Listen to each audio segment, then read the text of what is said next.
मराठमोळ्या भाषेमध्ये बाई म्हणजे थोरली बहीण आणि खरोखर त्या तसंच वागल्या. म्हणजे माझ्या 40 वर्षाच्या आयुष्यामध्ये बाई एक थोरल्या बहिणीसारख्याच वागल्या.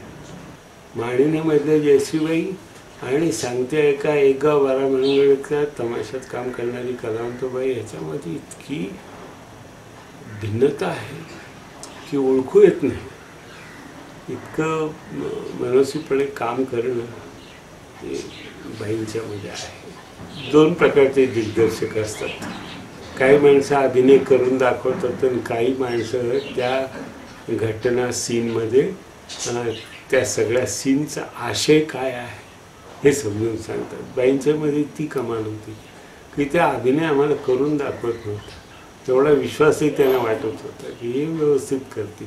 फक्त त्या संबंध सीन पाठीमागचा आशय जो आहे तो अतिशय मोजक्या शब्दामध्ये बाई सांगत असतात. इतकं मातीमध्ये पाय असणं ठेवणारा कलाकार त्या कधीही गर्विष्ठ झाल्या नाहीत, कधी कुणाचा पाणउतारा केला नाही. नेहमी आपला सहकलाकार आहे अशा स्वरूपाचीच वागणूक त्यांनी आपल्या कलाकारांना. ही फक्त कलाकारांच्या बाबतीत नाही, त्यांच्या आमच्या स्पॉडबाईशी सुद्धा इतकं प्रेमाची ममतेच्या गोष्टी चालायच्या की आश्चर्य वाटायला असायचं.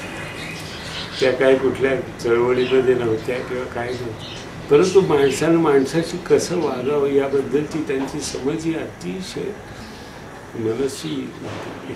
मला त्याचा खूप अभिमान वाटतो.